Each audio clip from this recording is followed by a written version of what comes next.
வணக்கம். இலங்கை செய்திகளுடன் நான் நிரோஷன். விரிவான செய்திகளுக்கு முன் தலைப்புச் செய்திகள்.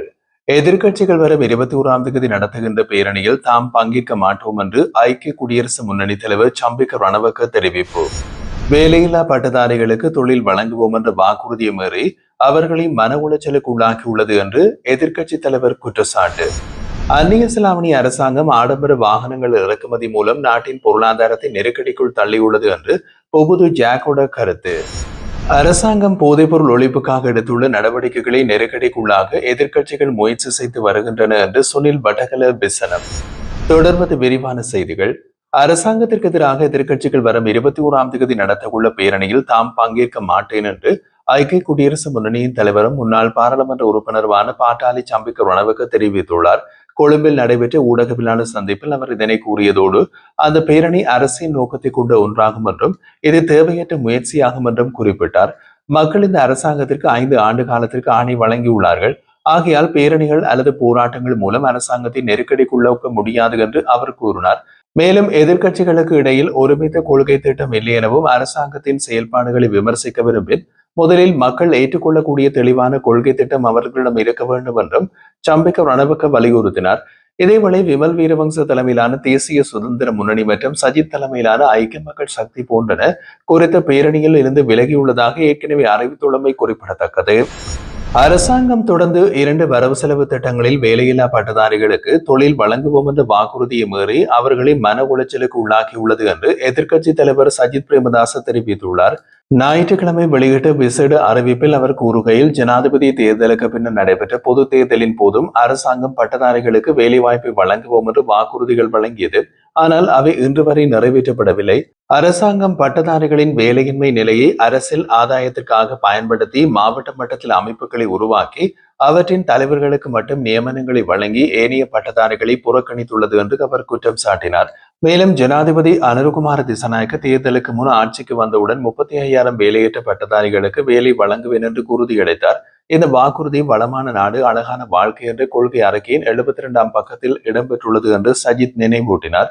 அதேவேளை பட்டதாரிகள் எந்த துறையில் அரசு வேலையில் இணைக்கப்படுவார்கள் என்பதை குறிப்பிட்ட வாக்குறுதிகள் 2 வரவு செலவு திட்டங்களிலும் மீறப்பட்டு மறக்கப்பட்டுள்ளதாக அவர் சுட்டிக்காட்டினார். பட்டதாரிகளிடம் பொய் கூறி ஏமாற்றியது ஏன், அவர்களை வேலையின்றி அலைக்கழித்தது ஏன் என்றும் அரசாங்கம் உடனடியாக அவர்களுக்கான வேலை வாய்ப்புகளை வழங்க வேண்டும் என்றும் இதற்கு தேவையான ஒதுக்கீடுகளுக்கு எதிர்க்கட்சி முழு ஆதரவை வழங்கும் என்றும் சஜித் வலியுறுத்தினார். அத்தோடு பொய்களால் நாட்டை ஆள்வதை நிறுத்துங்கள், 3 தேர்தல்களை வழங்கிய வாக்குறுதிகளை இப்போதாவது நிறைவேற்றுங்கள், பட்டதாரிகளின் கனவுகளையும் எதிர்பார்ப்புகளையும் பூர்த்தி செய்யுங்கள், அவர்களை மன உளைச்சலுக்கு ஆளாக்காமல் இருப்பது அரசாங்கத்தின் அடிப்படை கடமையும் பொறுப்பும் என்று அவர் தெரிவித்தார். தொழிலாளர்களின் கடின உழைப்பு மூலம் பெற்ற அந்நிய செலாவணியை அரசாங்கம் ஆடம்பர வாகனங்களின் இறக்குமதிகளுக்கு வீணடிப்பதன் மூலம் நாட்டின் பொருளாதாரத்தை தீவிர நெருக்கடிக்குள் தள்ளியுள்ளது என்று முன்னிலை சோசலிச கட்சியின் கல்வி செயலாளர் புபுது ஜாக்கோட தெரிவித்தார்.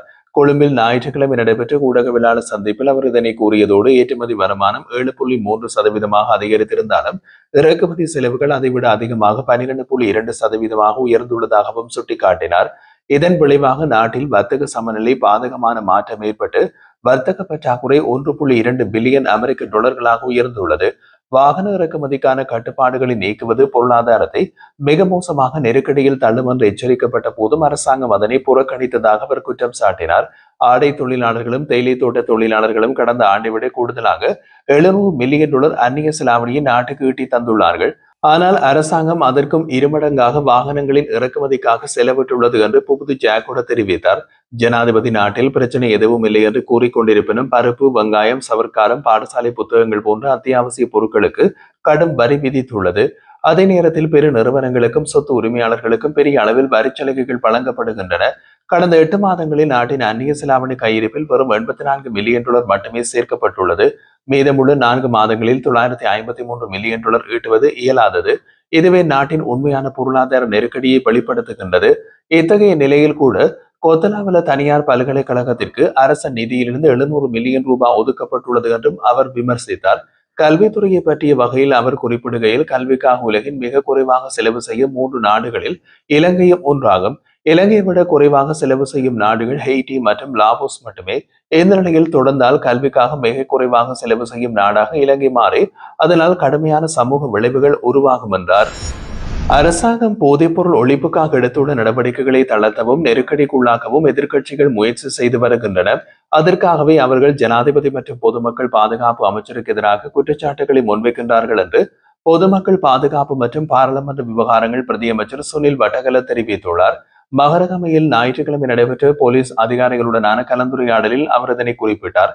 அவர் மேலும் கூறுகையில், நாங்கள் யுக்திய சுற்றி வளைப்பின் நெத்தலி மீன்களை போன்று சிறியவர்களை அல்ல சுறாக்களையே பிடித்துள்ளோம். முந்தைய அரசாங்கங்களின் ஆதரவோடு போதைப்பொருள் வர்த்தகம் நகரங்களில் கிராமங்களுக்கு தலைத்தது. அந்த கால அரசியல்வாதிகள் பாதாள குழுக்களை பாதுகாத்தனர். இன்று அதன் விளைவுகளை முழு நாடும் அனுபவிக்கிறது என்றார். தமது பிள்ளைகள் போதைப்பொருள் பாவனையில் சிக்கிவிட வேண்டும் என்று எந்த பெற்றோரும் விரும்ப மாட்டார்கள். அதனால் அரசாங்கம் எடுத்து வரும் போதைப்பொருள் ஒழிப்பு நடவடிக்கைகளுக்கு பெற்றோர்கள் முழுமையான ஒத்துழைப்பை வழங்குவார்கள். ஆனால் பாதாள குழுக்களுக்கும் போதைப்பொருள் வியாபாரிகளுக்கும் எதிராக நடவடிக்கைகளை எடுக்கும் போது எதிர்க்கட்சிகள் அதை அரசியல் சர்வாதிகாரம் என்று குற்றம் சாட்டி அரசாங்கத்துக்கு எதிராக ஒன்றிணைகின்றனர் என்று விமர்சித்தார். மேலும் அவர் குறிப்பிடுகையில், ஜனாதிபதியால் சமர்ப்பிக்கப்பட்ட 2026 ஆண்டுக்கான வரவு செலவு திட்டத்தில் போதைப்பொருள் ஒழிப்பு நடவடிக்கைகளுக்கு மிகுந்த நிதி ஒதுக்கப்பட்டுள்ளது. போதைப்பொருள் பாவனையாளர்களை சிறையில் அடைப்பது மட்டுமே தீர்வாகாது. அவர்களுக்கு புனர்வாழ்வு வழங்குவதற்காக இந்த வரவு செலவு திட்டத்தில் 2000 மில்லியன் ரூபாய் ஒதுக்கப்பட்டுள்ளது. முன்னாள் போலீஸ் மாதிபர் தேசபந்து தென்னகோ நடத்திய யுக்திய சுற்றி வளைப்பின் நெத்தலி மீன்களை மாத்திரமே ஆகப்பட்டன. ஆனால் சுறாக்கள் சில அரசியல்வாதிகளின் பாதுகாப்பில் தப்பித்தனர். தற்போதைய நடவடிக்கையில் போதைப்பொருள் வியாபாரத்தின் முக்கிய முகங்களாக உள்ள உள்ளூர் மற்றும் சர்வதேச சுறாக்களை நாங்கள் கைது செய்துள்ளோம். போதைப் பொருட்களுக்கு எதிராக கடுமையான நடவடிக்கைகள் தொடரும் என்றும் சுனில் வட்டகல தெரிவித்தார். வடக்கு மற்றும் கிழக்கு மாகாணங்களில் பனைத்துறையை மேம்படுத்துவதற்காக அரசாங்கம் 300 மில்லியன் ரூபாய் நிதி ஒதுக்கியுள்ளது என்று பெருந்தோட்ட மற்றும் சமூக உள்கட்டமைப்பு வசதிகள் பிரதியமைச்சர் சுந்தரலிங்கம் பிரதீப் தெரிவித்துள்ளார். பனைசார் கைப்பணி பயிற்சியாளர்களுக்கான சான்றிதழ் வழங்கும் விழாவும் கண்காட்சியும் ஞாயிற்றுக்கிழமை திருகோணமலை பட்டினமும் சூழலும் பிரதேச சபையின் கலாச்சார மண்டபத்தில் பிரதியமைச்சர் சுந்தரலிங்கம் பிரதீப்பின் தலைமையில் நடைபெற்றது. மாவட்ட ஒருங்கிணைப்பு குழு தலைவர் மற்றும் வெளிவிவகார வெளிநாட்டு வேலைவாய்ப்பு பிரதியமைச்சர் அருண் ஹேமச்சந்திரவும் இந்த நிகழ்வில் சிறப்பு விருந்தினராக கலந்து கொண்டார். இந்த விழாவில் உரையாற்றிய பிரதியமைச்சர் சுந்தரலிங்கம் பிரதீப் பனைத்துறையை வடக்கு மற்றும் கிழக்கு மாகாண மக்களின் வாழ்வாதாரத்தில் முக்கிய பங்காற்றுகின்றது. இதனை வலுப்படுத்தி பனை உற்பத்தி மற்றும் கைப்பணித் துறைகளில் புதுமை மற்றும் வருமான வாய்ப்புகளை உருவாக்க அரசாங்கம் வரவு செலவு திட்டத்தின் மூலம் 300 மில்லியன் ரூபாய் ஒதுக்கியுள்ளது. நிகழ்வின் போது பனை சார்ந்த உற்பத்தி பொருட்களை காட்சிப்படுத்தியவர்களுக்கு சான்றிதழ்கள் வழங்கப்பட்டன.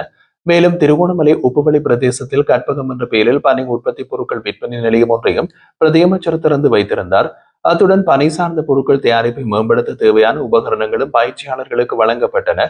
இந்த நிகழ்வில் திருகோணமலை மாவட்ட மேலதிக அரசாங்க அதிபர் சுதாகரன், பட்டினமும் சூழலும் பிரதேச சபை செயலாளர் மதிவண்ணன், அமைச்சின் உயர் அதிகாரிகள், பனை அபிவிருத்தி சபை தலைவர் உள்ளிட்ட பலரும் கலந்து கொண்டனர். பருத்தித்துறை கடல் பரப்பில் எல்லை தாண்டிய கடல் தொழிலில் ஈடுபட்ட 14 இந்திய மீனவர்கள் கைது செய்யப்பட்டுள்ளனர். தமிழகத்தின் நாகப்பட்டினத்தில் இருந்து வந்து கடல் தொழிலில் ஈடுபட்டுக் கொண்டிருந்த 14 தமிழக தொழிலாளர்களை இவ்வாறு கைது செய்யப்பட்டார்கள். எல்லை தாண்டிய சட்டவிரோத கடல் தொழிலில் ஈடுபட்ட குற்றச்சாட்டில் அவர்கள் கைது செய்யப்பட்டுள்ளதாக கடற்படை ஊடக பேச்சாளர் உறுதிப்படுத்தியுள்ளார். அத்துடன் கடல் தொழிலாளர்களின் படகையும் பறிமுதல் செய்துள்ளதாக அவர் தெரிவித்தார். இதேவேளை தமிழ்நாடு மற்றும் புதுச்சேரியை சேர்ந்த கடல் தொழிலாளர்களை இலங்கை கடற்படை தொடர்ந்தும் கைது செய்யும் சம்பவங்கள் அதிகரித்துள்ளதாக இந்திய ஊடகங்கள் தெரிவிக்கின்றன.